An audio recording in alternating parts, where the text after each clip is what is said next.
Fíjense, un paciente puede comenzar con fiebre y ese ser el síntoma inicial. Obviamente que no toda persona que tenga fiebre yo voy a pensar que tiene lupus, porque hay muchas otras causas de fiebre y que son más frecuentes que el lupus.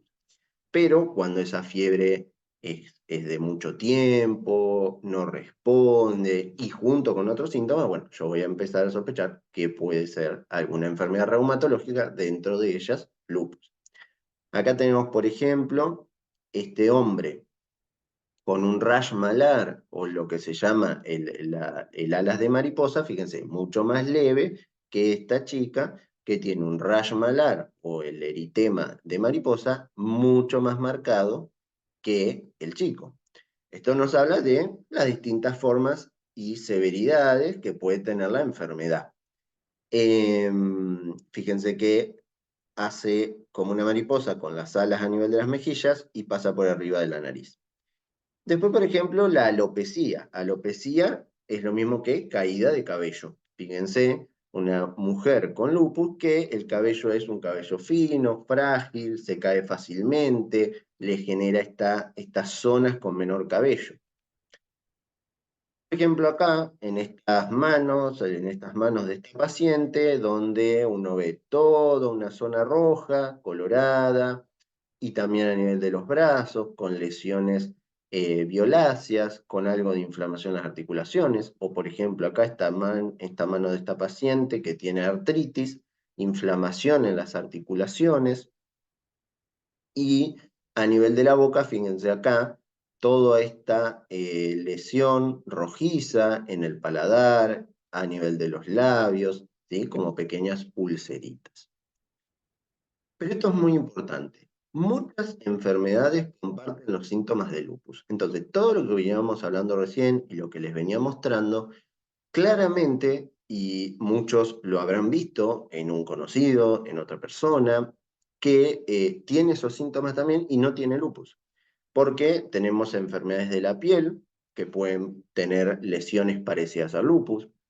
Un cuadro infeccioso puede empezar con fiebre, con dolor corporal total, con dolores articulares, dolores musculares, decaimiento, igual que en el lupus.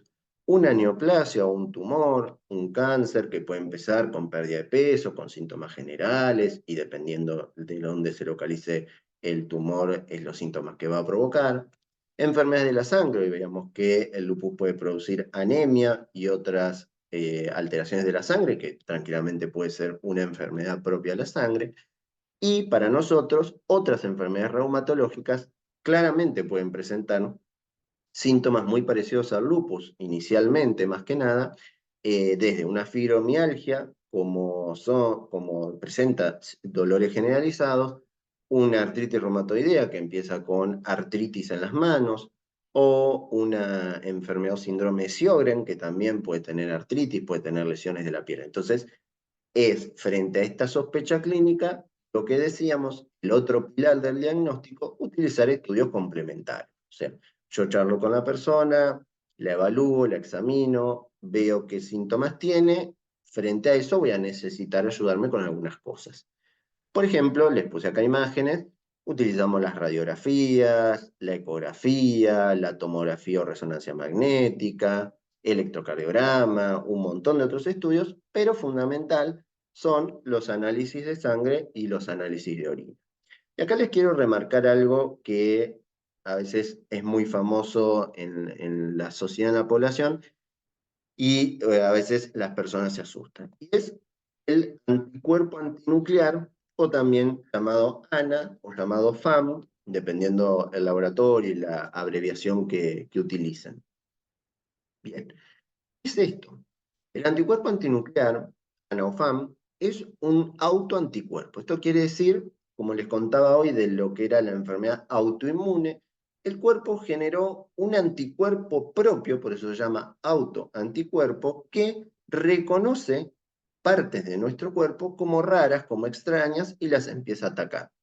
Reconoce una articulación extraña, entonces la ataca y la inflama, reconoce extraño el pulmón, lo ataca y lo inflama, y es, digamos, la base del el mecanismo del lupus. Pero, ¿qué pasa? Fíjense lo que les pongo acá. Hasta un 25% de la población sana puede presentarlo. Sana me refiero a ninguna patología importante. Quiere decir que yo voy a tener dentro de 100 personas, 25, 20, 25 que pueden tener un FAN o anticuerpo antinuclear positivo y no tener la enfermedad, no tener lupus, ¿sí? Eso porque no siempre el anticuerpo es patológico, por decirlo así, o sea, no siempre genera la enfermedad. Encima, este este anticuerpo positivo, aumenta con la edad. Quiere decir que mientras más grande esa persona, más posibilidades tiene de tener el anticuerpo sin tener la enfermedad. Y después el tema del valor. Siempre en el laboratorio va a figurar que el valor es positivo cuando es mayor a 1/80. Siempre va aumentando el valor de abajo. O sea, va a seguir 1/160, 1/320. Y claramente, la persona sana que tiene el anticuerpo, lo más común es que sea positivo a valores bajos, 1/80, 1/160. Y sí, obviamente, a medida que ese anticuerpo es más alto, más sospecha nos da a nosotros y más atención le ponemos porque más posibilidades hay quizás de que desarrolle la enfermedad. No solo el lupus, porque es importante también, que ahora se lo voy a mostrar, de remarcar que este anticuerpo aparece en otras enfermedades reumatológicas. Entonces, si tiene un valor más alto, yo le pongo más atención y por ahí lo sigo más frecuentemente, estoy más cerca.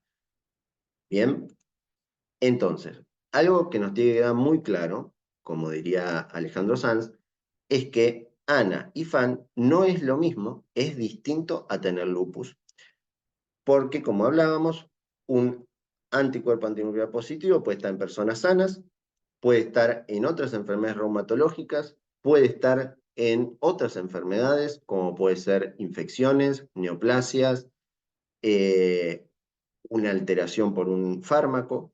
Hay muchas situaciones que lo pueden presentar. Por eso es muy importante que ese anticuerpo y ese laboratorio se acompañe de una evaluación médica y de un contexto clínico de la persona.